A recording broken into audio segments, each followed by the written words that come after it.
دل کے محتاج ہیں۔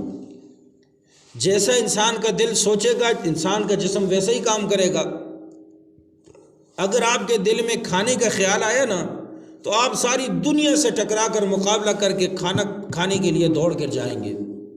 اگر آپ کے دل میں خیال آئے کہ مجھے پیاس لگی ہے میں پانی پیوں نا، آپ ساری پابندیوں کو توڑ کر پانی حاصل کرنے کی کوشش کریں گے۔ وہاں آپ جائز ناجائز ذریعے استعمال کریں گے۔ آپ بیمار ہیں تو آپ پھر بھی اٹھیں گے، آپ تکلیف میں ہیں پھر بھی اٹھیں گے، آپ پریشان ہیں پھر بھی دوڑیں گے پانی پینے کی طرف۔ کیوں؟ دل نے خیال کیا اور انسان کا جسم عمل کرنے پر مجبور ہو گیا۔ تو اللہ تبارک و تعالیٰ نے اصل جو رگ ہے نا، جڑ ہے، اس کا علاج بتایا انسان کو اپنے کلام میں۔ اگر اس کا علاج ہم کریں گے تو باقی سارا جسم اس دل کے تابعدار بن کر اللہ کی فرما برداری کے اندر لگ جائے گا۔ اپنے دل کو خیالات کے میدان سے نکالیں۔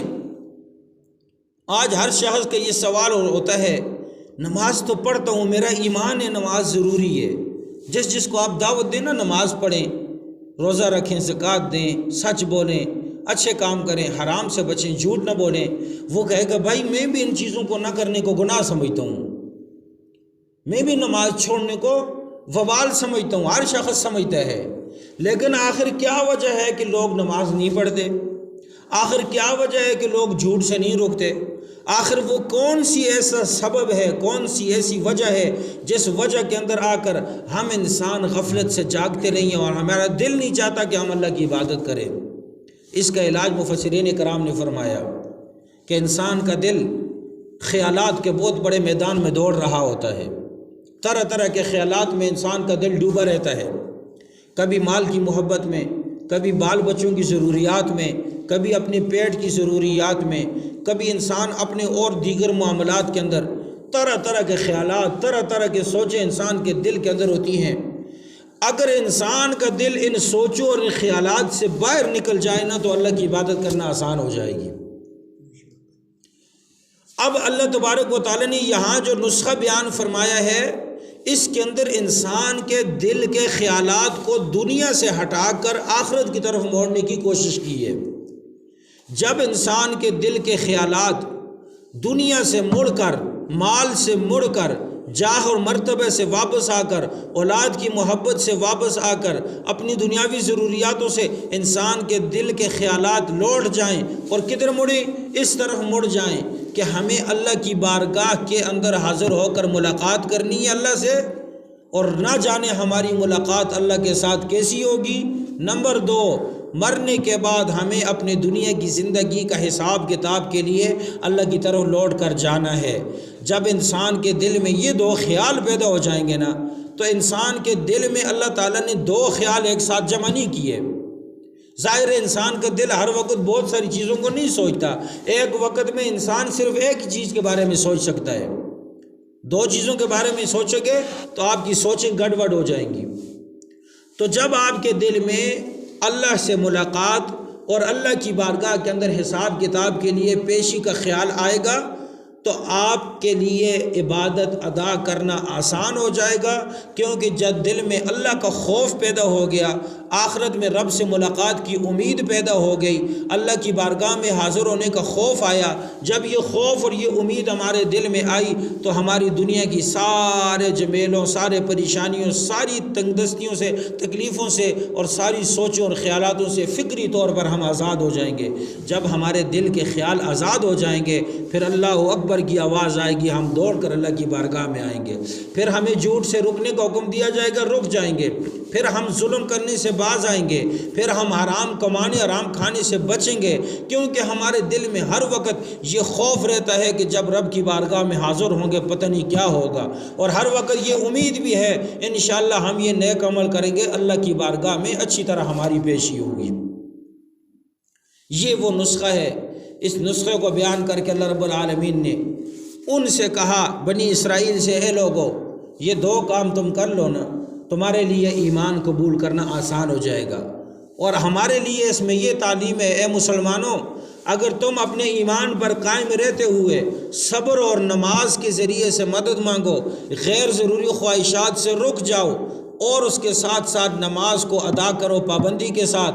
اگر یہ پڑھنا مشکل ہے، صبر کرنا مشکل ہے، اگر یہ کام کرنا مشکل ہے تو اس وقت فوراً سوچا کرو کہ ہمیں اپنا حساب کتاب رب کی بارگاہ میں دینا ہے اور ہمیں اللہ تعالیٰ کے ساتھ ملاقات کے لیے جانا ہے۔ جب یہ خوف اور یہ امید ہوگی کہ رب سے ملاقات ہوگی، اپنے حساب کتاب کا خوف ہوگا، تو ہمارے لیے نماز پڑھنا بھی آسان ہو جائے گا اور غیر ضروری خواہشات کو چھوڑنا بھی ہمارے لیے آسان ہو جائے گا۔ کتنا زبردست نسخہ اللہ تعالیٰ نے بتایا۔ اب بھی اگر کوئی کہے جی میرا دل نہیں چاہتا تو یہ اس کا اپنا قصور ہے۔ اس کا مطلب یہ ہے کہ اللہ تعالیٰ چاہتے ہی نہیں ہے کہ یہ بندہ میرے قریب آئے۔ اللہ تعالیٰ نے ہر علاج اپنے قرآن کے اندر بتا دیے۔ نمبر 2، اس زمانے کے یہود بنی اسرائیل، پتہ ہے ان کے رشتہ دار، ان کے جو علماء تھے بڑے، وہ اسلام قبول نہیں کرتے تھے، اور ان کے جو رشتہ دار تھے انہوں نے اسلام قبول کر لیا۔ اب وہ نبی کریم صلی اللہ علیہ وسلم کی بارگاہ میں جاتے، قرآن کریم سنتے، جس طرح آپ سن رہے ہیں اس طرح قرآن کے مسئلے سنتے، ان پر عمل کرنے کی کوشش کرتے۔ تو جب واپس آتے نا تو وہ جو ان کے رشتہ دار تھے وہ اپنے علماء کو دعوت دیتے تھے، اپنی ضد اور عناد چھوڑ دو، آؤ دین اسلام کی طرف آؤ، ہم نے جو پیغمبر کریم صلی اللہ علیہ وسلم کا کلمہ پڑھا ہے، آؤ تم بھی ان کی صحبت اختیار کر لو اور اپنی ضد اور بخیلی سے باز آ جاؤ۔ لیکن وہ لوگ پتہ ہے جواب میں کہتے تھے، وہ کہتے تھے اے ہمارے رشتہ داروں، صحیح سچی بات ہم بتائیں اپنے دل کی، کہ آپ کا پیغمبر صلی اللہ علیہ وسلم بھی سچا ہے اور ان پر نازل ہونے والی کتاب بھی سچی ہے۔ ہم سمجھتے ہیں ہمارا مذہب جھوٹا ہے، تمہارا مذہب اور تمہارے مذہب کا بانی ٹھیک ہے، ہم غلط ہیں، اور قیامت والے دن نجات بھی اس دین اسلام کے اوپر ایمان رکھنے کی وجہ سے ہوگی۔ باقی تمام لوگ جہنم میں جائیں گے، صرف جن لوگوں نے دین محمد صلی اللہ علیہ وسلم کو اپنا لیا اور اس کے مطابق زندگی گزاری، وہی لوگ کامیاب ہوں گے۔ لیکن ہماری کچھ مجبوریاں ہیں، ان مجبوریوں کی وجہ سے کچھ دنیاوی تقاضے ہیں، کچھ اور ضرورتیں ہیں، جن ضرورتوں کی وجہ سے ہم اسلام قبول نہیں کر سکتے۔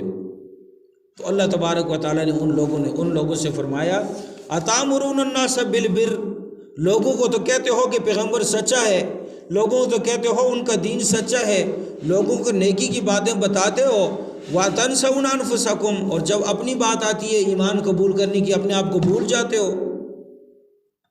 وَأَنْتُمْ تَتْلُونَ الْكِتَابَ، اگر تم ان پڑھ ہو تو پھر بھی سمجھ آتی ہے، پڑھے لکھے ہو، تم نے تورات کے اندر پڑھا ہے سب سے آخر میں ایک پیغمبر آئے گا، اس کا نام حضرت محمد رسول اللہ صلی اللہ علیہ وسلم ہوگا، ان پر ایمان لانا ضروری ہے۔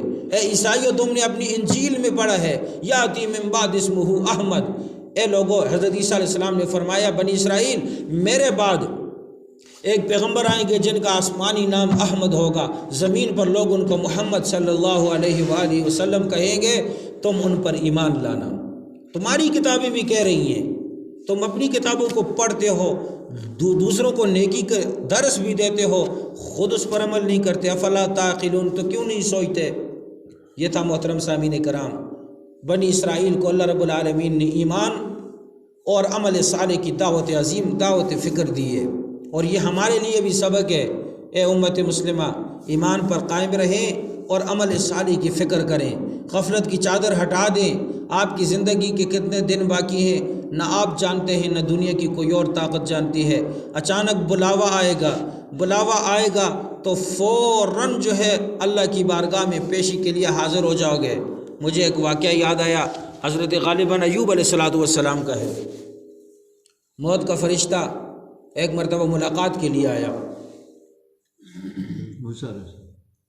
غالباً ایوب علیہ السلام، تو ملاقات کے لیے آئے تو آپ علیہ السلام نے پوچھا کہ اے ملک الموت، مجھے یہ بتاؤ، تم ہر روز میرے پاس آتے جاتے ہو، تو جب انسان مرتا ہے نا تو اس کی موت کی نشانی کیا ہوگی، وہ نشانی مجھے بتانا۔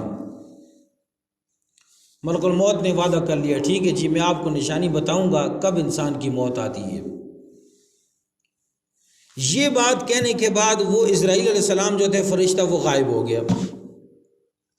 بڑا لمبا عرصہ گزرا تو حضرت ایوب علیہ السلام کے ساتھ ملاقات نہیں ہوئی، یا غالباً حضرت داؤد علیہ السلام تھے، ان کے ساتھ ملاقات نہیں ہوئی، کوئی پیغمبر تھے۔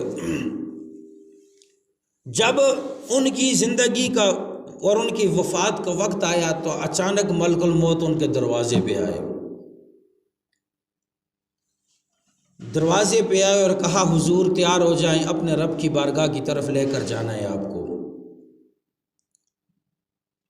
تو اس اللہ کے پیغمبر نے فرشتے سے پوچھا یہ کیا بے وفائی ہے؟ کیا میں نے تجھے ساتھ یہ وعدہ، تو نے میرے ساتھ یہ وعدہ نہیں کیا تھا کہ جب میں آؤں اس سے پہلے میں نشانیاں بتاؤں گا تب جا کر میں آپ کی روح قبض کروں گا؟ اب تو میں نے کوئی نشانی نہیں دیکھی، ملاقات ہی نہیں ہوئی ہماری، تو اچانک آپ آگے اور کھڑے ہو گئے کہ ہمیں اللہ کی بارگاہ میں جانا ہے، آپ نے میرے ساتھ وعدہ خلافی کی ہے۔ جناب ملک الموت نے جو جواب دیا وہ ہماری آنکھیں کھولنے کے لیے کافی ہے مسلمانوں۔ انہوں نے فرمایا کہ اے پیغمبر کریم صلی اللہ علیہ وسلم، میں نے اپنے میت کے پاس، مردے کے پاس روح قبض کرنے کے لیے جس انسان کے پاس آتا ہوں اس کے پاس آنے سے پہلے ہر آدمی کے پاس 3 نشانیاں بھیجتا ہوں، 3۔ فرمایا وہ کیا؟ فرمایا پہلی نشانی بالوں کی سفیدی، انسان کے سر کے بال جب سفید ہونے لگتے ہیں یہ پہلی نشانی ہے، اور یہ آپ کے دروازے پر دستک ہے کہ اے انسان تیار ہو جاؤ، اپنے دل کو اللہ کے لیے تیار کر لو، غفلت سے نکل جاؤ، اب یہ پہلی نشانی ہے کہ تمہاری موت کا وقت قریب ہے، سفید بال۔ نمبر 2، آنکھوں کی روشنی کمزور ہونا اور کانوں کی سماعت کمزور ہونا، یہ اس بات کی نشانی ہے کہ تمہارا وقت آخر قریب آ رہا ہے، بس غفلت سے نکل جاؤ اور آخرت کے لیے تیاری شروع کر دو۔ نمبر 3، تمہاری جھکی ہوئی کمر، جب کمر جھک جاتی ہے، جب عصا ڈنڈی کا سہارا لے کر ہم چلتے ہیں تو فرمایا یہ کمر کا جھکنا اور جسم میں طرح طرح کی بیماریوں کا پیدا ہونا، یہ تیسری بڑی نشانی ہے کہ تیار ہو جاؤ، اب اسرائیل علیہ السلام عنقریب آپ سے ملاقات کرنے کے لیے آ جائیں گے۔ کیا میں نے یہ 3 نشانیاں ہر ایک کے پاس نہیں بھیجی؟ اس پیغمبر علیہ السلام نے فرمایا بالکل، بالوں میں سفیدی بھی ہم نے دیکھ لی ہے، جسم کی بیماری اور کمر کا جھکاؤ بھی ہم نے دیکھ لیا، آنکھوں کی بینائی اور کانوں کی سماعت کی کمزوری بھی ہم نے دیکھ لی ہے۔ تو فرمایا یہ 3 نشانیاں میں نے بھیجی تھیں، اور اللہ تعالیٰ نے یہ 3 نشانیاں دے کر بھیجا تھا آپ کو، بلکہ دنیا کے ہر انسان کو یہ 3 نشانیاں جب ظاہر ہونے لگیں تو اے لوگوں تیار ہو جاؤ کہ تمہارا وقت آخر قریب ہے، اللہ سے ملاقات کا وقت قریب ہے۔ جب یہ غم، یہ درد، یہ دکھ، یہ غم ہمارے دلوں میں اور خوف پیدا ہوگا تو ہمارے لیے رب کی عبادت ادا کرنا آسان ہو جائے گی، ہمارے لیے گناہوں کو چھوڑنا آسان ہو جائے گا۔